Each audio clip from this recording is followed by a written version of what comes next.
Hey, you guys, you are tuned in to the Curly Girl Conversations book tour. We are now going into week 2 of this tour. So we've been talking to some amazing women over the past week about their curly hair journeys, their struggles, their highlights of their curly journeys. And we have another great guest that we're going to bring in tonight, Miss Casmé Carter. For those who don't know Casmé, she is one of the most ambitious and driven women I know. She's into everything. She has traveled the world as a motivational speaker, a actress, an author, a designer, a dancer, and community activist. Casmé is the oldest of 8 children and has been an entertainer for more than 20 years.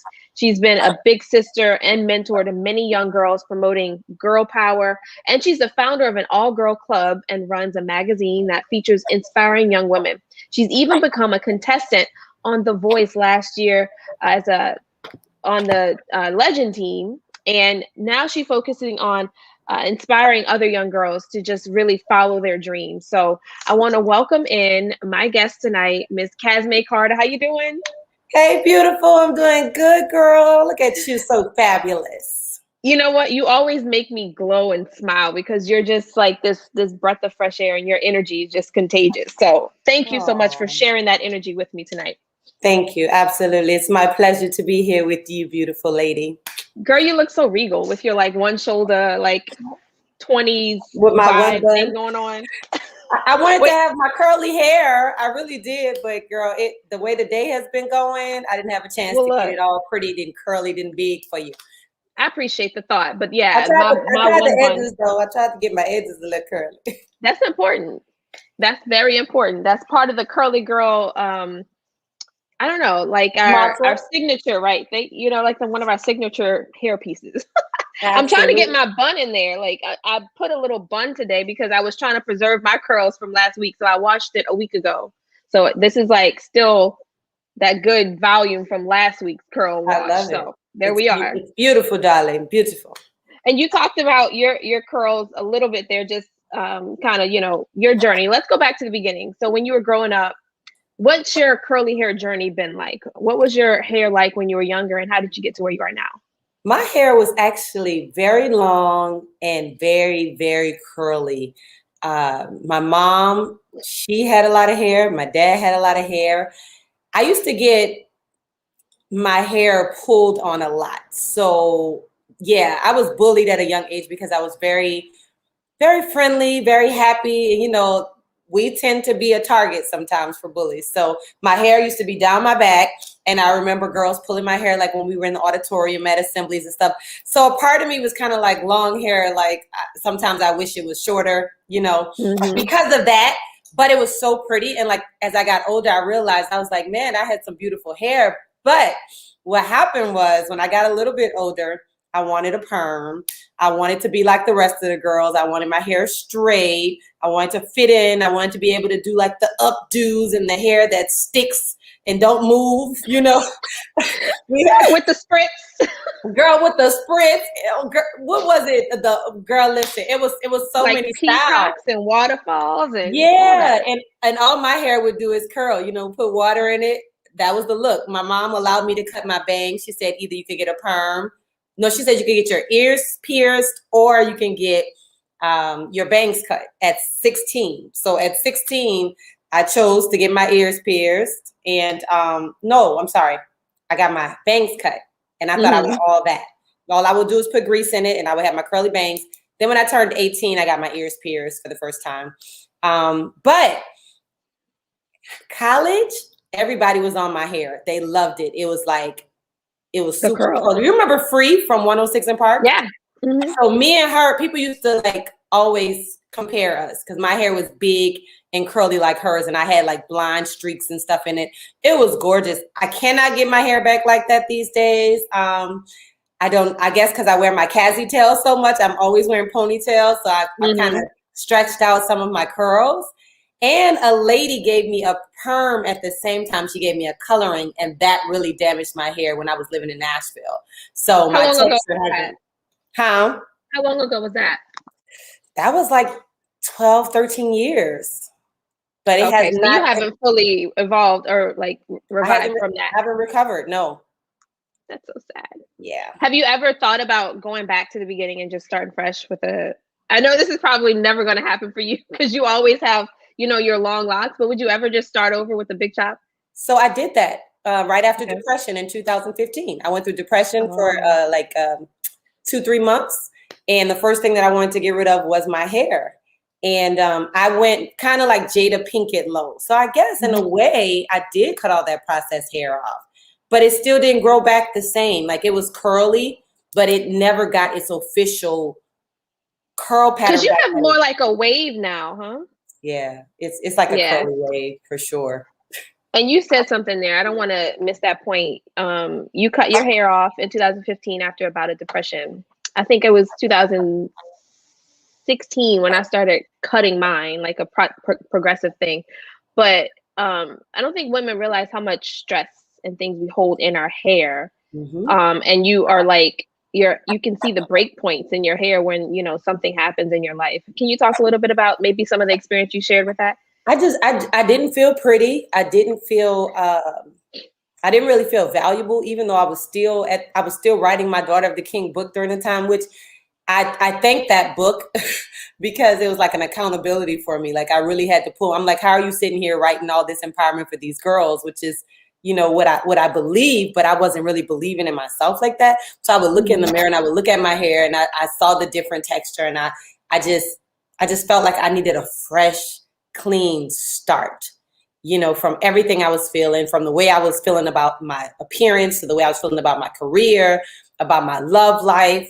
It all was a reflection of my hair, if you ask me. So I just said, you know what, let's just chop it and let's feel fresh and new and clean slated. And I did feel better for a while, and then I started feeling like a boy because I was so used to having long hair. So I was like, okay, we got to let this grow, Jesus. Come on. Yeah. Let's go. That's so funny because it goes through those phases. Like when I cut mine, I did like I said, I did the progressive short. So it was like I transitioned into a short lip. Yeah. I remember that. I remember when you cut your hair. It was fun. I really liked it. Like, and people are still telling me they like my short hair, but I've let it grow because I'm like, I want to see how it, you know, I want to see what the long locks can do because I've never had the long curly hair. But we're getting there, and I'm like really enjoying it. But I do miss my short. I see the growth, girl. I see the growth. It's happening. So with me being an entertainer, it's so hard for me unless I'm trying to like give a afro kind of look. It's so hard for me I like to switch it up. Like I'm Gumbo. So it's like for me to wear my natural hair, I feel like a wet puppy dog by the end of the concert because I'm sweating, and I've tried it, girl. It just doesn't work for me. That's funny. I mean, everybody has to figure out what works for them. And that's something I tell ladies all the time. Like, my journey is different than your journey. Some people can't do the big chop. Some people have to transition. Yeah. Some people do the protective style. So that's your journey, and you walk it. Yeah, for sure. No judgment there. You're still a curly girl. I'm still a curly girl. Yes, indeed. Mm-hmm. So you talked a little bit about your siblings. You have 7 siblings, 6 sisters. Yes. So I feel for your brother, but what was that like growing up in a house with all those girls, especially with hair? Like, how did y'all maintain hair, and like, how did your mom even manage it all? My mom combed our hair like for as long as I can remember. My mom, one at a time, we would go sit between her lap and she would comb that hair, and I would be doing this. Ow! Like, I'm so tender-headed. All of us are tender-headed, actually. We all had big hair, lots of hair. So we would be late for everything because my mom had to deal with our hair, but she would plait it, she would twist it. I remember getting my hair washed maybe once a year. Yep, because she had 7 girls, and we didn't get our hair washed often at all, but our hair was super long and super strong. So wait, hold up. How'd that work? Once a year. Really? Yeah, and I thought I was bad with twice a month. No, we really, she didn't wash our hair. I mean, shucks, she had so much to do. I don't blame her, you know? So, yeah. And I think that's one thing too, kind of why some girls around our generation went to relaxers because it was more manageable and It was. easier to take care of. It was. And, you know, moms just needed a break from, you know, having to do the hair and be working moms. So, And I mean, and a husband. So you gotta be wife, you know, 7 children, 8, well, 8 ended up being 8, but I wasn't in the house when my younger brother was up, but that was a lot. Like, I remember all of the hair bows, and she never just did our hair regular.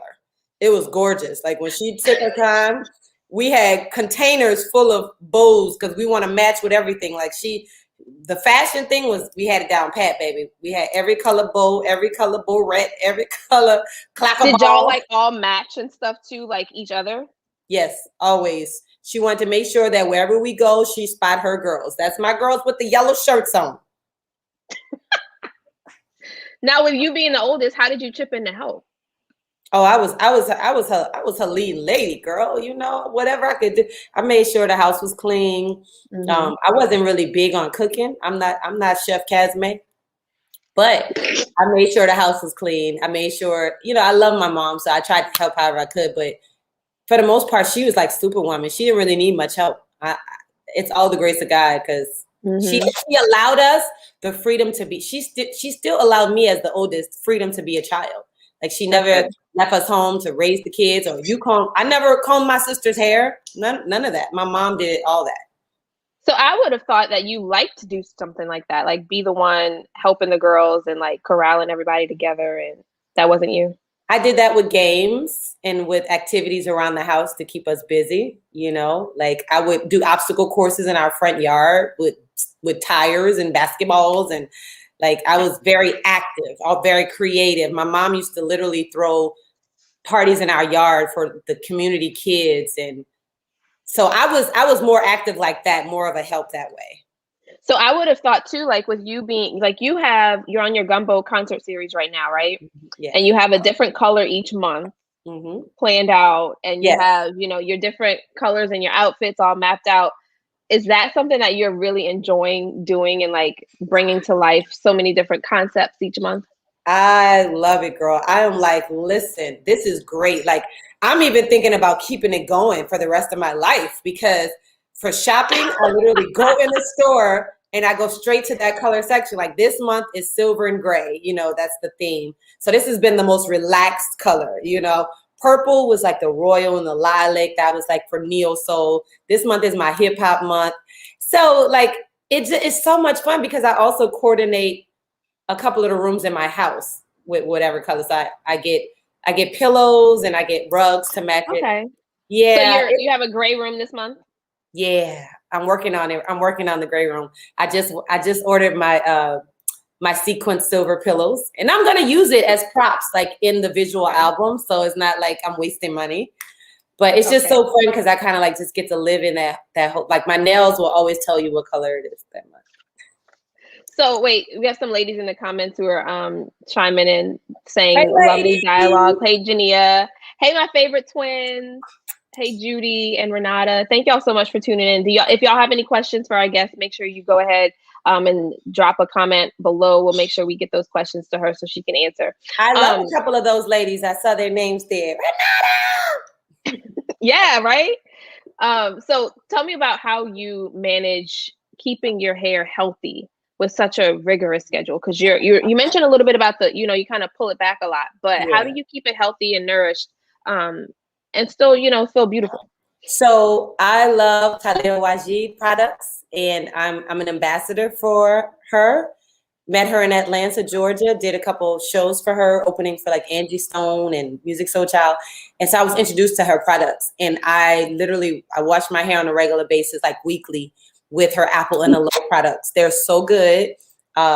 It's like a leave-in conditioner, and it smells so good, and I love apples. So I'm constantly like nourishing my hair with those products. So that has been really, really cool, because I don't really do like sew-ins and stuff like that, because I need my hair to be able to breathe, and my husband doesn't like it either. So that's why I went to ponytails. But I'm always like, I keep it combed and I keep it moisturized. So I think that's a really big part.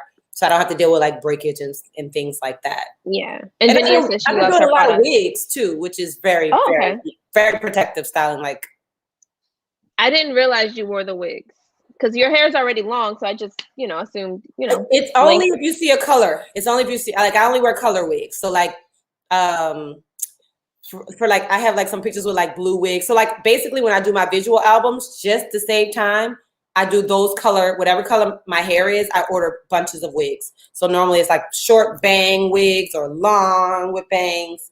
So typically it's colorful wigs that I wear like for the visual albums. And that's one thing too I love about curly hair is it's really versatile. Like Very. we can do so much with it. Mm-hmm. I just talked to a young lady though. She's gonna start doing my hair on a regular basis. Shouts out to Kisala. But she's gonna go ahead and start, and I want her to go ahead and try to get that natural curl pattern back for me. If I wash my hair right now, the front will be very wavy, but the back, if I blow it'll get big like yours. It's just certain parts of my hair is like more wavy than curly. Mm-hmm. But I want to start wearing it like that. I pulled a piece out the other day and somebody was like, girl, your hang time. Girl, look at that. Look at that. You don't realize. Y'all don't know what's going on up here. Let's go, Casey. Ooh. They don't know. They have no idea. But yes. I feel like it was just a year ago you cut your hair off. The last time I had a big chop was right before I got married, which was in 2019. So that would have been, 2018, before I got engaged was the last big chop. Right. So it's been a few years. But yeah. And once I got engaged, I never cut it again because I was like, I wanted to grow up for the wedding and all that. So yeah, here we are. And it probably grew more when you were pregnant with your baby. Oh yeah. And I'm actually going to probably get a trim this week because I'm starting to feel some of the ends are starting to get a little ratty and things like that. So definitely gonna keep those. I definitely try to keep trims incorporated like every 6 months. I'm not as good about it as I should be, but I do. I can feel the difference from when my hair starts to need the trimming. Yeah, I was about to say definitely trims. I really don't like it, but my best friend is like, you have to get your hair trimmed, Casmé, period, point blank. So like every 3-4 months. Yeah, because I'm like, especially with the curls, you can like, I'm getting knots on the end of my hair now, and it's like that's when I'm like, okay, no. Yeah. Wait, let me see. We have some comments. I think Jania was asking a question. Let's bring that in for her. She's asking, do you use glue for your edges when you wear your wigs? I'm trying to get into those, but don't want to ruin my edges. Girlfriend, don't you dare put no glue on your edges, on your nothing. No, ma'am, Pam. I don't do nothing. Like, seriously, I use pins. That is it, sis. Because my hair is not like super, like, okay, so this is the key. Don't have your hair like bone straight. So like, I always make sure I'm in my natural texture so that it's a nice little grip with the hair pins. So I'll just put the wig on and then I'll just pin it in place. And I don't sleep in them either. I let them serve their purpose and then I take them off. So, okay. Yeah. Mm-hmm. And are you wearing like a lace front or like what kind of wig? Because I'm not a big wig person. I don't really know. $19.99 on Amazon, girlfriend. These are cosplay wigs, okay? I just need them for a visual album. I'm not trying to wear them on a regular basis. I'm not spending that kind of. I will say I spent $50 on a lace front, and it was blue and curly. It was really beautiful and big, but I didn't even get to wear it. Like I didn't. So it's just sitting downstairs. So now I have like a huge rack full of all these wigs that I've purchased. So it's fun. It's so girl, costume, you need a colorful wig. I got you, girl. You can borrow it and just pin it down. Put your little. And look, I have one wig and I was wearing it the night my husband and I started dating. So really? that's the last time. Well, I've probably worn one since then, but the night we started dating, it was funny. I had like my short cropped hair. And then, because we went to dinner earlier that night, and then later that night, I showed up to an event with the wig, like a completely different person. So, like, my whole demeanor and everything had changed. So he got Isn't that something how it changes? Isn't that something how you change when your hair is different? It's fun. That's why I like the versatility of it. And like, even when I do go to get it straightened, I'll probably get it straightened once a year. Mm-hmm. It's nice to have that. Yeah, I haven't really straightened it. The last time I straightened it was in December. And that's probably why it's so beautiful. And because you keep the heat off of it and all that stuff. So yeah. Yeah, because there was a time where I was kind of going back and forth between straight and curly, and you could see the difference in the texture and the curl patterns and stuff. We But do have another question. Go ahead. okay. Okay, so Judy was asking, I was going to bring in Judy's question. She's asking, what are some reasons why guys don't like women to wear weave or wigs? Any thoughts? So I Because can't it stinks. answer for the guys, but go ahead. Sometimes the ladies don't wash their hair. And like, because I know ladies who wear like weaves, they sew it in and they don't wash it. So they constantly putting products in it. So I've heard from guys that it stinks. Their hair end up stinking and it doesn't smell good. And then also like the wigs, a lot of times it's hard to find a wig that really looks natural. So many people have like bone straight hair and they wear curly wigs and it's like, or vice versa. You have very natural curly hair and then you wear the bone straight wig and it just looks wiggy. So from the guys that I know, like they don't like that. It's like a turn off. Yeah, they may not like natural hair because some men don't like natural hair, and that's completely okay. But they like you to look like yourself, I would imagine. So, another question we got from everybody's favorite twins. She asked, "Oh, that's my, it's two people. What was the motivation for each of you ladies going natural?" Go ahead, and you answer that first. Yeah, I went back natural because I know it's beautiful. First of all, it's like extremely gorgeous. Like curly natural hair is just beautiful. And I realized I was like, you know what? Everybody can't do this. Like this is a blessing. You know, growing up, like I said, I was teased a little bit, so it made me feel like it wasn't popping, like it wasn't on point. It wasn't as beautiful as it was. And as I got older, I realized no, they were hating because they couldn't do that to their hair. They didn't, you know, for whatever reason, you know, they didn't have the right products or because I don't really believe like this person got good hair and this person got bad hair. I think if you take care of your hair and you nurture it and you nourish it with the right products, that it will come into its true form, which is beautiful. So I wanted to get back to that. I want to bring that point into the book because there's the character in the book, Bailey, has that problem with girls, you know, making fun of her hair and stuff like that. How did you deal with it when you did get made fun of? Girl, I cried. I cried. And I was very spiritual at a young age. At a young age, I realized my parents taught me that hurt people. And so though it hurt me when those girls were bullying me, I understood that it was something going on in their home, something going on within them. And it wasn't about me. You know, it was their insecurities and I don't know what people are telling them at home, like why they're so angry or so bitter or so upset. But I realized it wasn't about me. So I kind of just let it slide. I ended up getting in a fight with one of the girls, which I did not want to do because I don't like fighting. I ended up hurting her and I regret that. I never wanted to fight. So after that, I really didn't have that much. I didn't have problems with those girls bullying me around anymore. But it was a situation of me just kind of like saying, Casmé, it's not you. It's something that they're dealing with. And so I never fed the fire. Yeah, that's good. Because I was going to ask, what would your advice be to other girls who might be dealing with something the same? Hurt people. Like it's not saying let people pick over you. Definitely tell an adult. Definitely tell someone that you're being targeted, you know, because it doesn't feel good. And those words do hurt.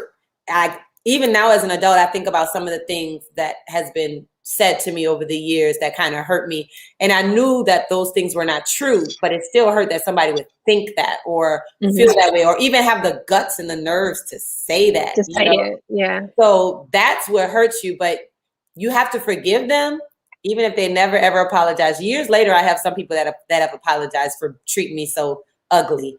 But be kind, ignore them, and just know that you're special, and that's the reason why you're getting targeted. It's something special about you, and the enemy's only job in this world is to kill, steal, and destroy, whether it's your joy, whether it's your peace, it's your happiness, whatever that is, that's his job, and we cannot let him win by feeding the fire. So just have it's so true.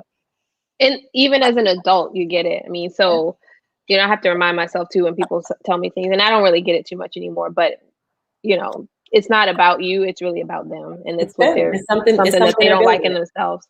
Yeah. So let me bring in another question here, because I think this is a good one for style tips. Do you have to get your hair blown out for a trim? What do you do? I mean, I'm going to give my 2 cents, but I want you to chime in. I heard that was the best way to do it, because it's even that way. Just like how just now with your shrinkage and stuff like that, like if somebody starts cutting while it's curly like that, I just feel like it may not be as easy for them to do it. First of all, it's like, oh, it may end up being a little uneven or something, or it may take longer. So I would say definitely blow out for a trim. So I've had several different types. So I would suggest to you, if you're going to a stylist to get your hair cut, read how they, if they have like a website where you're logging on to see how they do things, read how they do it, because some people do it with your hair wet. Some people do it with your hair dry and blown out. So really just kind of pay attention to that stylist. Like I've been to a stylist who's done it wet with the curls. I have not gotten it straightened and cut in a long time. So it really just depends on what the stylist techniques are. Because there's this young lady who I know does a diva curl cut, something like that. There's like techniques that they use. So I would suggest just looking at what the stylist does and go from there. And then another question we have: what is the best health hair routine? Because my hair is going through a lot of damage. Like my hair, you would think it's nappy, but actually I have a nice soft texture, wavy hair. Oh, but you're good that you think of it like that. Yeah, you are about to say you're 100% healthy hair routine right now. So I'll let you, but definitely try Talia Oiji products, because they're amazing. I would say definitely check your products first. Because sometimes, like we had a lady on last week who was telling us that she was using coconut oil in her hair and didn't realize that was damaging her hair. So really look into the products, because some of the things that work for some people may not work for you. I would say start fresh. I always try to go to a stylist. I recommend this to a lot of ladies who are going through a process or trying to find their natural hair. Go to a stylist who specializes in curly hair, natural hair. That way they can help you figure out what works best for your hair, what works best for your textures, what products, what styles really help. And I love the fact that you said that, it's not nappy. It's just right, because sometimes your hair, like, it just gets hard to manage. And like I said, mine is getting to a point where it's like, okay, something needs to be fixed or adjusted, because it's starting to get a little harder to manage. And you can tell, like, once you know your hair, you know what works and what doesn't. So I hope that answers your question. I think we had a few more questions. I didn't want to hold up too much of your time. And I would stay here all night, but I have to drive to Destrehan for choir rehearsal. I told them I was going to be 30 minutes late. Good. So we're actually wrapping up toward the end. So I'm going to do one thing before we go. We want to give out our free copy of the Curly Girl book. And for anybody who can answer this question, how many siblings does Casmé have? If you can answer that question, how many siblings does Casmé have? You can get the copy of the book. The first person to answer will get it. Do you ever straighten your hair, Casmé? I do. Yeah, probably like once every 2-3 months. Because I love how. So I really want to find somebody to do like a Brazilian blowout, because those I've been told was kind of healthy. It's healthier to get a Brazilian blowout, because they have a special technique that it doesn't like wear your hair out. Yeah, that's what I was getting when I was transitioning. Okay. Because I was still wearing my hair straight. Yeah. So when I started transitioning to go back natural. And I like the body that they give. That's what I want. I want like a lot of body in my hair. So. All right, we have. She said 7. Did we get her? Yep. Everybody's favorite twins. I don't know. Do I have to send them 2 books? Well, hey, y'all send me a message in my inbox, and I'll get that out to you this week. Send me your address so I can make sure I get that, and make sure you put your name and everything in there so I can send it out. Thank you guys so much for participating. Thank you for joining us. I appreciate you being here, Casmé, and spending some time with me. I know your schedule is always inundated with stuff, and you're so busy. So appreciate your time, and I really thank you anything for you, Casey, for red girl, McGee. Casey for red McGee girl. Look, I had to tell you too. I was like, okay, you got Casmé Barnes on that flyer, but I was a married woman, so we got to get a husband's props. Girl, that's a whole nother conversation. That was a whole question for me. Like, where do I go with this, with the name when I got married? But yeah, I'm glad you corrected me. But I'm about to. Oh, I'm official, boo. So maybe you could tell me how and when and where. All right, Cassie, thanks for joining us. And thanks everybody for tuning in. We'll see you guys on Wednesday with our next guest on the Curly Girl book tour. Bye. Love you guys. Bye.